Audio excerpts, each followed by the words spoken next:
բավականին լարված իրավիճակ է, որովհետև հանրահավաքները կան կարին, բայց Պերման ենթարկելու դեպքերը մեծ թափով կշարունակվին,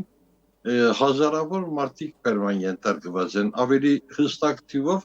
մինչև այս պահը 1879 մարդ Պերման ենթարկված է, և անոնց մե 260 արդեն ցերպակալված է։ Լուրջ խնդիր այս, այնքան լուրջ, որ անոնք, այսինքն ցերպակալյալները, երբ որ փանդ կղրգեն, փանդերու մեջ դեղ չկա ըսելով ետ գուղարկվին ոստիկանադուններ եւ այս անգամ անոնք կսպասեն ոստիկանադուններու խցիկներու մեջ, խուցերու մեջ։ Այսինքն գնալով լարումը ավելանում է, ոչ թե հանդարտվում։ Այո, ճիշտ այդպես։ Այսինքն հիմա իշխանություններն են, որ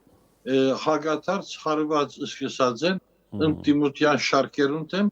մանավանդ երիտասարդներ Պերման ենթարկվին, ասում են ուսանողներ են միացել ցույցերին։ 19 տարեկան երեխաներ։